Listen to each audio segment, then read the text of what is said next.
José Antonio Alonso, el nuevo director de la agencia EFE en Lima, está con nosotros, porque además de tener la experiencia que usted se imaginará cuando lo escuche conversar con nosotros, José Antonio ha vivido 14 años en el mundo árabe siendo periodista, haciendo periodismo. Bienvenido. Gracias, José Bien Antonio. hallada. Muchísimas gracias por acompañarnos. La situación en Libia, pues ya, digamos, viene tomando matices de extremo hace ya varias semanas, pero pareciera que la de hoy ha sido de límite. O sea, la OTAN ha bombardeado las murallas de la residencia de Gaddafi y ayer secuestraron al hijo más canalla, al más malo. Es cuestión de horas o de días. Las informaciones son muy contradictorias. Lo que comentabas, Cecilia, de que había sido secuestrado Saif al-Islam, se ha desmentido últimamente, en las últimas horas, e incluso ha aparecido una foto de un periodista inglés en el coche con Saif al-Islam. Parece que lo que este caballerete está haciendo, digo caballerete porque es un personaje oscuro. Oscuro y siniestro. Sí, está dando vueltas alrededor de Trípoli en un coche blindado para animar un poquito las últimas defensas que pueda tener la porque ciudad. Al Jazeera reportó a uno de los líderes rebeldes diciendo que lo tenían y que no se lo iban a entregar a las cortes internacionales. Sí. Allí hay dos y cosas. es un juego, entonces, es un juego propio, es una estrategia. Ya sabes que en la guerra la propaganda es uno de los cañones principales. Por un lado, eso es importante lo que has dicho, has mencionado Al Jazeera. Esta es uno de las guerras, porque es una guerra, lo de llamarle conflicto es de merecerlo un poquito, es una guerra civil. Al Jazeera es la CNN árabe, es decir, está dando una cantidad de información tremenda, muy buena. Lo que sucede que son dos bandos, cada uno interesados en dar su propia versión, y la propaganda surge. La propaganda que interesaba era decir, tenemos a uno de los hijos de Gaddafi y lo vamos a intercambiar por la rendición del padre. Bueno, pues todavía eso no. Pero eso no quita para que en las próximas horas Gaddafi caiga. Se define entonces. Sí. Entre tanto, esta es una curiosidad casi periodística, o solamente periodística quizá, entre tanto, los Benghazis y los Gaddafis han estado nutriendo a las televisoras, a la prensa, para usar esos mensajes para alentar o desalentar a la población. Sí, además esta guerra es un poco a la antigua, y digo a la antigua como la primera del Golfo, que no es la que Estados Unidos llama la primera, porque la primera del Golfo fue la de Irán-Irak, que esa fue la última guerra a la antigua. Pues esta un poquito igual. Después de Irán-Irak, Estados Unidos y los aliados, Europa, se dieron cuenta de que los periodistas éramos peligrosos. Entonces, ¿qué inventaron? Inventaron el embedded. Venga usted en mi coche que yo le enseño la guerra. Claro, eso es una forma muy extraña de cubrir un conflicto. Y en esta ocasión se ha dado esa circunstancia. Los periodistas entraron a Benghazi por su cuenta y ahora están detrás de los rebeldes, por llamarlos revolucionarios, por llamarlos de alguna forma, y también están en Trípoli, pero están libres.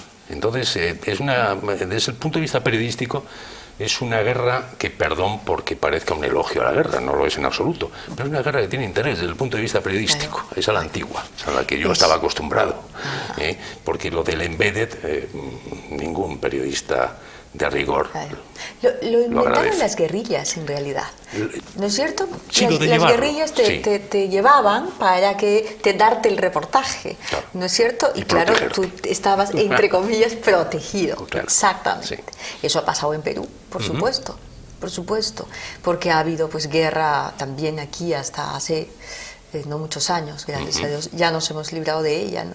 Y imagino, claro, la sensación de la prensa y de los reportes y las historias y tienen otro matiz, no solamente narrativo, ¿no? También tiene que ver más con la verdad en todo caso. Claro, tiene mucho más adrenalina y además la posibilidad de error es mucho mayor, como hemos visto con lo de Saif al-Islam. Es decir, claro. Como dice, está en nuestro poder, y sin embargo un periodista pues se fotografía con él en su coche. Pero en cualquier caso, el régimen de Gaddafi está cayendo. Confiemos en que el régimen muera sin patalear demasiado. Cuéntanos por qué las cortes internacionales requieren al hijo de Gaddafi, es Saif al-Islam, ¿verdad? Saif al-Islam. Saif al-Islam. ¿Por qué lo requieren? ¿Qué crímenes horrendos él ha cometido? El último es hacerle responsable de el fuego, abrir fuego contra los manifestantes en Bengasi, que eran 20 o 30 que se estaban manifestando por la muerte de un opositor. Aquello que podía haberse, digamos, controlado de alguna forma policialmente, tal como está acostumbrado su padre, pues parece que Saif al-Islam dio la orden de dispararlos. Eso radicalizó todo en febrero y a partir de entonces los rebeldes han ido adquiriendo más fuerza, más apoyo, hasta que, bueno, recibieron el apoyo internacional. Oye, tú, José Antonio, conoces el mundo árabe y, claro, somos muy diferentes en nuestra manera de comportarnos, de pensar, de mirar la autoridad. Los libios no han tenido elecciones jamás, ¿no es cierto? Desde que conquistaron su independencia, pues vino un rey y luego hubo un golpe donde entró Gaddafi y se ha quedado más de 40 años. ¿Y ahora qué va a pasar con ese pueblo? ¿Cómo hacen para reconciliarse las tribus? Porque hay tribus muy poderosas, hay como 140, 35 son las más destacadas. Leía esta mañana. Has dado con la palabra adecuada. ¿Cómo exactamente? El problema son las tribus. Gaddafi era un jefe de tribu, porque Libia es un país bereber. Lo de árabe, bueno, se llama árabe a toda la región. Claro. Es musulmana, sí, pero sobre todo es bereber. Claro. Acostumbrados a el apadrinazgo de las tribus. Igual que Mubarak era pues un faraón, es decir, no se puede decir ni que fuera un dictador, ni no, era un faraón, que es lo que se es en Egipto. Este caballero es un jefe de tribu, que es lo que se es en Libia. Entonces, es verdad, ahora hay que apoyar a ese movimiento que va a ganar, evidentemente está ganando, para reconducir toda esa tradición a favor de un sistema de participación política del pueblo, que lógicamente no será inicialmente una democracia a la suiza. Bueno, pues vayamos poco a poco, porque tampoco vamos a empeñarnos en que se voten todas las leyes, un país que nunca ha votado. Bueno, poco a poco, pero hay que reconducirlo, evidentemente. Hay que incorporarlo al mundo libre, entre comillas, o al mundo democrático también, entre comillas, pero hay que incorporarlo. Oye, también es un país muy rico. Está en el África, sin embargo, es un país muy rico. Mucho. ¿La industria petrolera está detenida? En este momento sí. El riesgo que existía, o el temor que existía en los últimos días, es que Gaddafi pudiera hacer lo mismo que hizo Saddam Hussein en la última guerra del Golfo, que es prender fuego a las torres petrolíferas.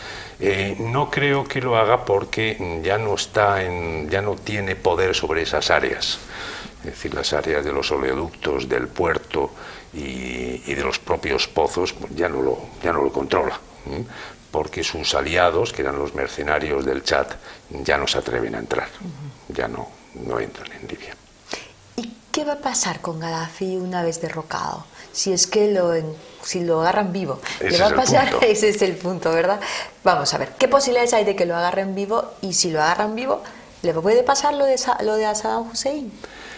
Hay pocas probabilidades de que lo agarren vivo, pero no porque él se quiera inmolar, sino porque hay mucha animadversión, mucho odio en Libia.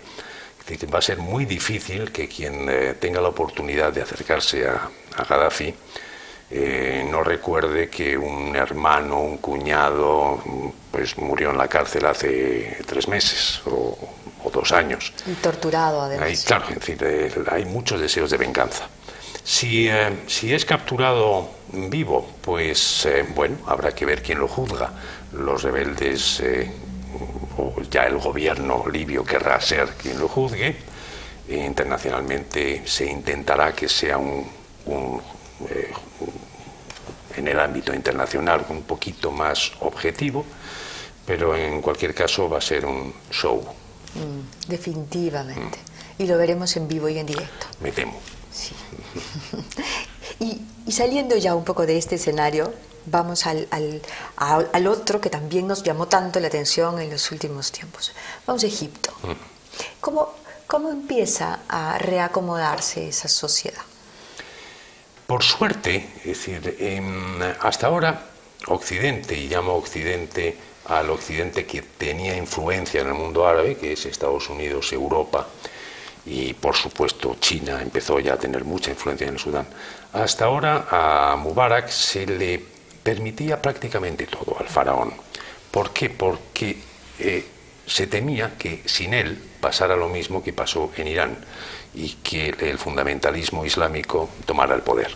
No hay que olvidar que los hermanos musulmanes, el Ikhwan el-Muslimin, fueron quienes mataron a Sadat. Y Mubarak sucedió a Sadat.